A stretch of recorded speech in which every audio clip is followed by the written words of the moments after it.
কালি খাইলং মাছ। কাল যেহেতু মাছ খেয়েছি, তো আজ যখন মাছওয়ালা যাচ্ছে, তানিশ বলছে কি গো মাছ নেবো? তো আমি বললাম যে না, আজকে আর মাছ টাছ কিছু খাবো না, আজকে নিরামিষ ডাল খাবো, ডাল তরকারি এগুলোই। তো সেই জন্য আর মাছ নিল না ও। আর এদিকে দুই ছেলে দেখো কি অবস্থা হয়েছে, শরীরের বালু দিয়ে মাটি দিয়ে খেলা শুরু করে দিয়েছে। সকালবেলা ভাত ঠাত খেয়ে তারপরে এই যে নেমেছে খেলতে। ফার্স্ট যখন জানতে পারলাম যে আমি প্রেগনেন্ট, তারপরে যখন মিথিল আমার কোলে আসলো, হাতে আসলো, আমি শুধু একটাই চিন্তা করতাম, এই ছোট্ট দুইটা বাচ্চা নিয়ে আমি কীভাবে সংসারে কাজ করব, কিভাবে বা আমি সংসার করব, মানে আমি হয়তো বা পাগলই হয়ে যাব। কিন্তু দেখলাম যে না, আস্তে আস্তে দুটাইকেই আমি বড় করতে পারছি। অবশ্যই পরিবারের সবার সাপোর্ট আছে, স্পেশালি আমার শ্বশুরমশাইয়ের। তিনি যথেষ্ট আমার ছেলেদের নেয়। সকালবেলার টাইমটা যখন আমার খুব কাজের ভেজাল থাকে তখন, আর আমার বর তো আছেই। দেখো ছেলেদেরকে দুপুরবেলা সকালবেলাটা ওই খাওয়ায়, দুপুরবেলার দিকে আমি খাওয়াই। তো খাইয়ে দাইয়ে তারপরে এই যে 1 ঘন্টার মতো কিন্তু তানিশ দুই ছেলেকে নিয়ে খেলবে। ততক্ষণে আরও সংসারের যে কাজ বাজ থাকে সেগুলো আমি করব। কে আনছে? খুব চিন্তা করতাম মিথিলকে নিয়ে। দেখো ছেলেটা আমার আস্তে আস্তে বড়ই হয়ে গেল, সেই হামাগুড়ি দেওয়া, হাঁটতে শেখা। সত্যিই তোমরা আমাকে খুব বলেছিলে যে মিতু দেখো চোখের পলকেও বড় হয়ে যাবে। সত্যি দেখো ও দাদার সাইকেলে উঠে কি সুন্দর বসে আছে, একদম নড়ানড়ি নেই, ও সাইকেল চালাবে ওর দাদার। দেখতে পাচ্ছ, এমনকি সাইকেলের যে প্যাটেল যেগুলোকে বলে ওটার মধ্যেও ওর পা চলে যায়। সত্যি গো, চোখের পলকেই বড় হয়ে গেল। কষ্ট তো হবেই, সেটা স্বাভাবিক, কিন্তু তার মধ্যেও সুখ আছে। শুভ দুপুর বন্ধুরা। আর এবছর আমাদের পেয়ারা গাছে পেয়ারা ফির আগের বারের মতো হয়নি। কেন জানি না, গাছটা একবার ভেঙে গেছিল ঝড়ের কারণে, আর কেন জানি না এবার এত পেয়ারাগুলো এতটা মানে খারাপ হয়ে গেলো কী করে আমি বুঝতে পারছি না। তোমাদেরকে একটা ছিঁড়ে দেখাচ্ছি আমি। এই কালো কালো কীরকম একটা মানে দাগ, মানে পুরো পেয়ারার একটা পেয়ারার আর কি চেহারা ভালো নেই, তোমাকে না দেখালে বুঝতে পারবে না। এই গাছটা আমি কত কষ্ট করে নিয়ে এসেছিলাম। আমার এক প্রিয় দাদা আছে, নিহারদা, ও আমাকে দিয়েছিল এক ঠিকানা, নিয়ে গেছিলো আর কি। তো ওই আমাকে পেয়ারা গাছ, আম গাছ, একটা বড় নার্সারি ছিল পরিচিত, সেখানে গিয়ে আমি নিয়ে আসি এবং প্রথম বছর এবং দ্বিতীয় বছর খুব ভালো একটা রেজাল্ট পাই আমি এই সুপারির, পেয়ারার। আমরা সুপারিও বলি। এই দেখো এই যে পেয়ারা, এই সাইজ পেয়ারার হয় এত বড় বড়, আর সেখানে আজকে এইটু পেয়ারার সাইজ। আচ্ছা কোন পেয়ারাটা ভালো আছে তোমরা একটু দেখে বলো তো। একটা পেয়ারার চেহারাও কিন্তু ভালো নেই, কিসের জন্য যে এবার এরকমটা হলো আমি বুঝতে পারছি না। যাই হোক, বাবা আবার ওইদিকে কলম করেছে, মানে এই যে এখান থেকে একটা ডাল কেটে লাগানো যাবে। অনেক সুন্দর সুন্দর সাইজের হয় জানো। এবার একেবারেই শেষ, একটা পেয়ারা আমরা খেতে পারিনি, কি বলবো আর। তার মধ্যে এখানে একটা হয়েছে বোলতার চাক, কোথায় যেন দেখলাম আমি।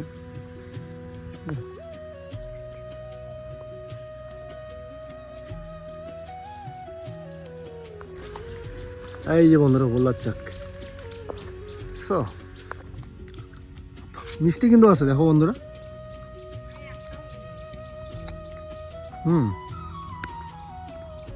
কাঁচাতেই খুব সুন্দর মিষ্টি।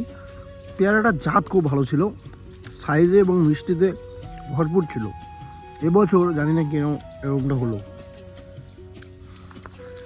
একজন কমেন্ট করছে জানো যে মিতুর না বুড়ি না, সে তো তুমি বুড়ি হয়েছই, বলে যে যে মিতুর গলা ইসে কিন্তু ভালো, খারাপ না, রেওয়াজ করলে আরো ভালো হবে। হ্যাঁ গান করতো। আকাশ তো ভালোই রোদ দিছে।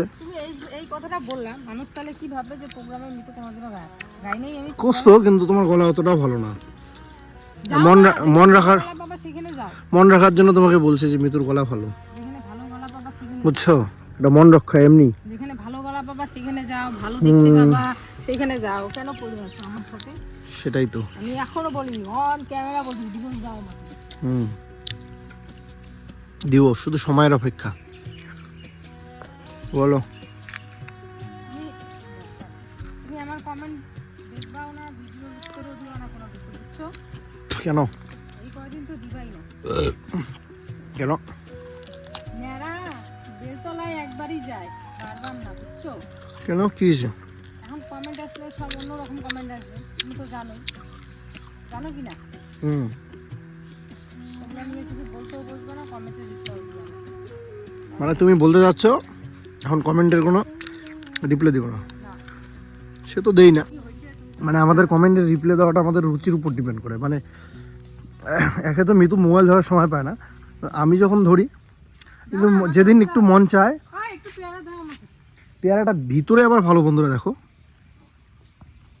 ভিতরে ভালো, কিন্তু বাইরেটা দেখো এরকম, আবার টেস্ট আছে। মানে রূপ না থাকতে পারে, গুণ আছে।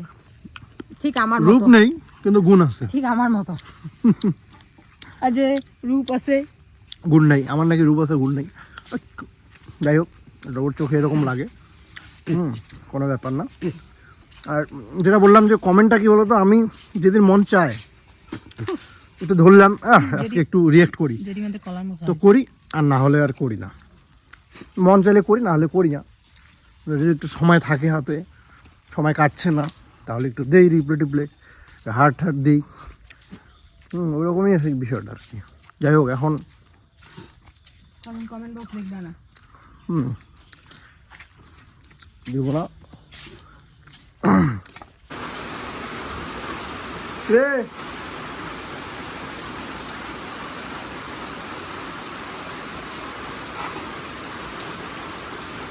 কেমন বাবা? ওরে বাবা, টেট্টি। দাদা খাবে না?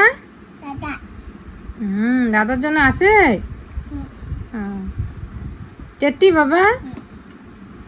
হাম করো শোনা, হাম করো তো দেখি।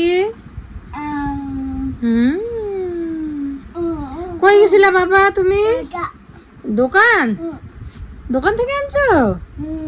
বলে বাবা, গাড়ি করে গেছিলা? গাড়ি করে? দাদার সাথে? ঠাকুর দাদা? কি গান করছো শোনা? একটু গান করো তো। করো তোমার। এটা কি হলো? দাদার জামা বসছে, দেখো দাদার জামা বলতে দাদার গেঞ্জি বসছে, একদম ভুতুর মতো লাগতেছে। আমাকে বলতেছে দেখি, তোমাকে আমি দেখাই, ও তুমি দেখবা, ও নিজে ক্যামেরাতে দেখবে। দেখো কি হয়েছে, এটা ভুতু। এদিকে তানিশ গেছিল বাজারে চাল আনতে, তো তার সাথে দেখো খুরমা আর হচ্ছে কি বলে ওটাকে, সিঙ্গারা নিয়ে আসছে। তো আমার ছোট ছেলে মিষ্টি একদমই পছন্দ করে না, ঝাল পছন্দ করে। বড় ছেলেও সেম, কিন্তু মিষ্টি পছন্দ করে বড় ছেলে, কিন্তু এই খুরমা পছন্দ করে না। তো আর এদিকে সিঙ্গারা খাবে আর কি, দুই ভাই বসেছে। তো এখন কিন্তু ওদের খাওয়া দাওয়া সব শেষ। রাত্রে 8টা বাজে মিতাংশকে পড়াশোনা করালাম, বই টই পড়িয়ে, তারপরে ওকে আমি হচ্ছে ভাত টাত খাইয়ে দিলাম, দুই ভাইকে খাইয়ে দিয়ে এদিকে আমি ঘুম পাড়াবো। সেই সময় ওর বাবা আসছে, তো বললো যে খাবি নাকি, তো বললো যে খাবো, তো সেই জন্য আর কি নামলো। আর এদিকে এখন এই যে দুই ছেলেকে দেখো ঘুম টুম পাড়িয়ে এখন 9:30 মতো বাজে। এদিকে আসলাম রান্নাঘরে, কি করব, রুটি তো করবই, তার সাথে একটুখানি আলু ভাজা করছি। রুটি আলু ভাজা এগুলোই হবে আজকের আমাদের রাতের ডিনার। তো চলো ঝটপট বানিয়ে নিই। আর এই আটাগুলোর রুটি খেতে বেশ ভালো লাগে, গমের আটা না, এত টেস্টি লাগে রুটিগুলো, কি বলবো, একদম আশীর্বাদ আটা যেরকম হয় না, লাল লাল রুটি সেরকম হয়, আর হেভি টেস্টি সত্যি। মানে গমের আটার রুটি যে এত টেস্টি আমি আগে কোনো দিনও খাইনি, এখন খাচ্ছি, এত ভালো লাগে না। যেখানে আমি 2টো রুটির বেশি খেতে পারতাম না, এখন 3টে 4টেও খেয়ে নিই। রুটিগুলোও পাতলা পাতলা হয় আর এত টেস্টি হয়। আর এই কড়াইটার মধ্যে না দুপুরবেলা হচ্ছে ভেজেছিলাম সোয়াবিন, সেরকম কিছু তো রান্না করিনি। আর তোমাদের বলেছি সোয়াবিন আমার দুই ছেলেই পছন্দ করে, বেসিক্যালি মিতাংশ খুব পছন্দ করে, তো যার কারণে ওকে দুপুরবেলা ডাল আর সোয়াবিন ভাজা করে দিয়েছিলাম। আর তার সাথে একটুখানি ডিম অমলেট করে দিয়েছিলাম, তো ওগুলো দিয়ে ও খেয়েছে, ওরা দুই ভাই। তো সেই সোয়াবিনের তেল আছে, সেই জন্য ওই তেলটার মধ্যেই রুটি বানাচ্ছি আর কি। এই একটা রুটির মতোই আর কি, ওই তেল দিয়ে ভাজা হবে, আর বাকিগুলো তো এমনি ঠিকঠাক হয়ে যাবে। আর এই কড়াইটার মধ্যে করছি হচ্ছে কী বলে আলু ভাজা, ঝটপট করে তাড়াতাড়ি খেয়ে ঘুমিয়ে পড়বো। ইদানিং কী হয়েছে জানো বন্ধুরা, এত ঘুম পায় আমার, রাতে 10টা বাজলেই, আর মোবাইল তো ধরা দূরের কথা, আমি যে কোন দেশে থাকি ঘুমের কি বলবো, আর এত ঘুম পায়। তো আমার শুধু না, তানিশেরও, আমাদের দুজনেরই এত ঘুম পায় কি বলবো। অনেক সময় কি হয় জানো, ভিডিও সেভে বসিয়ে ওদিকেই ঘুমিয়ে পড়ি, আর কিছু দেখা দেখি কোনো সময় সুযোগ কিছুই পাই না। ভিডিওতে এক কি বলবো পণ্ডিত বললাম আর কি, মহাপণ্ডিত। তোমরা দেখছোই, কিন্তু কিছুদিন ধরেই আমরা আমাদের কন্টেন্ট দিচ্ছি।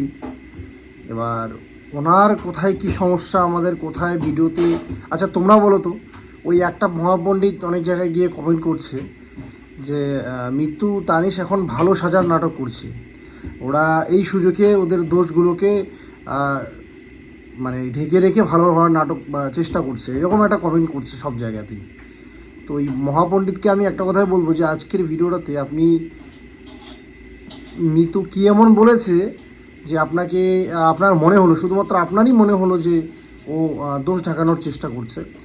আমরা যতটা পারছি এই বিষয়গুলো থেকে দূরে থাকার চেষ্টা করছি। মিতু কি বলেছে পরিষ্কার করে তোমরা শুনে নাও। মিতু কি বলেছে যে এই বিষয়গুলো কমেন্টও করো না, আমার কাছে কমেন্টগুলোও করো না। আমরা কমেন্টগুলো রীতিমতো কী করছি, ডিলিট করে দিচ্ছি। অনেক কমেন্ট আসছে, অনেক খারাপ খারাপ কমেন্ট আসছে, যেগুলো কিন্তু আমরা রাখছি না। কিসের জন্য রাখছি না, যাতে করে এই বিষয়গুলোর মধ্যে আমরা না জড়িয়ে পড়ি, এবং আমাদেরকে নিয়ে না আবার ওই যেটা হয়েছে মাঝখানে দেখলে না কি হয়েছে, আমি তখন যাই বলি তাই তখন খারাপ হয়ে যাই। তো এই একটা কথাই বললাম, সোশ্যাল মিডিয়াতে কে কখন খারাপ হবে কে কখন ভালো হবে সেটা বলা মুশকিল। ওই মহান পণ্ডিত এসে বলছেন যখন যে ভালো তখন সে খারাপ, ঠিক আছে, ওনার যুক্তি ওনার কাছে, আমাদের যুক্তি আমাদের কাছে। কিন্তু যখন এই কথাটা বললেন যে ভালো হওয়ার চেষ্টা করছি, এটা একদমই নয়। কখনো খারাপ কখনো ভালো হওয়ার চেষ্টা করিই নেই, কারণ প্রয়োজনই পড়ে নেই। আর কি বলবো, আর কি বলবো আপনাকে, আর তো কিছু বলার নেই। আমরা আগেও বলেছি, আমরা আগেও যে যেমন ছিলাম, আমাদের জায়গায় আমরা যেমন ছিলাম ঠিক একইভাবে আমরা আজও তাই আছি।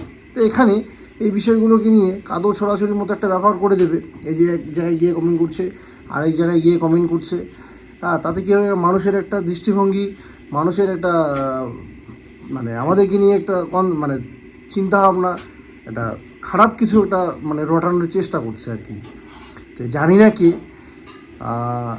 জানারও তো আর এখানে কোনো স্কোপ নাই যে আমি বুঝতে পারবো কে সেই ব্যক্তি বা কোথায় বাড়ি, তার পরিচয় কী, কোনো রকম কোনো সুযোগ নেই। তো একটা কথাই বলবো যে দুদিন ধরেই ভিডিওগুলো দেখছো তোমরা, তোমাদেরকে বলছি, তো সেখানে কিন্তু কোনোরকমভাবে মৃত্যু কিন্তু কাউকে কোনো রকম ইঙ্গিত করে বা কেউ খোঁচা মেরে কথা বলে বা ভালো হওয়ার চেষ্টা কিন্তু বিন্দুমাত্রও করেনি, আর করতে যাবও না। কিন্তু এই যে শুরু হচ্ছে, বা একজন এসে এরকম কমেন্ট করে বেড়াচ্ছে, এটা নিয়ে যদি কেউ ভিডিও বানায়, তখন যদি আমাদেরকে খারাপ বানানোর চেষ্টা করা হয়, বা খারাপ বানানো বলছি কি, যুক্তিহীন কথা, ওই যে বললাম না, যে কথার যুক্তি নেই প্রমাণ নেই, সেই কথা মুখ দিয়ে বলে দিলাম, তখন তো আমরা ওইটাকে আর মেনে নেব না। কেন মেনে নেব? আমি সেদিনও বলেছিলাম, আজকেও বলছি, কোনোভাবেই মানব না। তো এই বিষয়টাকে ক্লিয়ার করে দিলাম আমি, যে ওই কমেন্টটা আমার ভিডিওতে আছে, তোমরা দেখবে, ওই একটা মহান পণ্ডিত কমেন্ট করেছে যে মৃত্যু নাকি ভালো হওয়ার চেষ্টা করছে এই সুযোগে। মানুষের চিন্তা ভাবনার কতটা কি ইসে হয় বলো তো, যে আমরা আমাদের মতো ভিডিও দিচ্ছি, ডেইলি লাইফস্টাইল, আমাদের কন্টেন্ট দিচ্ছি, চলছে, ভালোই চলছে, আমাদের কাছে ভালোই চলছে। তো সেখানে নতুন করে এসে এরকম মানুষের কিছু উদ্ভট কমেন্ট, আর এইভাবেই শুরু হয়ে যায় একটা ফ্যামিলিতে, একটা পরিবারে অশান্তি, ছোট থেকে অনেক বড় একটা পর্যায়ে চলে যায়। তারপরে কি হয়, কিছুদিন পরে হয়তো আরও মিল হয়, কিন্তু সে একটা সম্পর্ক যখন তোমরা দেখবে, আমি পার্সোনালি কাউকে বলছি না, একটা সম্পর্ক যখন তোমাদের একটা ভালো মধুর সম্পর্ক, সেটা আমি বন্ধু বান্ধবের ক্ষেত্রেও বলছি, বান্ধব থেকে শুরু করে যে কোনো সম্পর্কে, যে কোনো রিলেশনে তোমরা দেখবে একবার যখন একটা সম্পর্কে কিছু বিষয় নিয়ে মনোমালিন্য হোক বা সন্দেহজনক কোনো কিছু যেটাই হোক, বা যার কাছ থেকে তুমি কোনোদিন আশাও করোনি, এক্সপেক্টেডও করোনি যে সে আমাকে এই কথাটা বলবে আর সে আমাকে আঘাত দেবে, তুমি কখনো স্বপ্নেও ভাবোনি, হঠাৎ করে কোনো না কোনো বন্ধু হোক, আত্মীয় স্বজন হোক বা নিজস্ব কেউ হোক, তোমাকে যদি সেই আঘাতটা দেয় তোমার ধারণার বাইরে, যে এটা ও করতেই পারে না, তো তখন কিন্তু তোমার খুব কষ্ট হবে, আঘাত লাগবে, এবং কিন্তু যতই ওর সঙ্গে তোমার আবার ওই পূর্ণ মিলন হোক না কেন বা কথা বলো না কেন, কিন্তু তুমি মন থেকে তুমি যে জায়গায় তুমি তাকে রেখেছিলে তাকে কিন্তু ওই জায়গায় ওই স্থানে আর কোনোদিনও রাখতে পারবে না। হ্যাঁ, উপরে উপরে থাকবে তোমার মিল, তো কিন্তু মানে ওই যে প্রথমের যে একটা যে সম্পর্ক, সেই সম্পর্কটা থাকে না। তো এটাই বলছি যে এইভাবেই হচ্ছে প্রত্যেকটা বিষয়তে গিয়ে এরকম করে সম্পর্ক আস্তে আস্তে কিন্তু ফাটল ধরে। এরকম কিছু মানুষের কমেন্টের জন্য, কমেন্টগুলো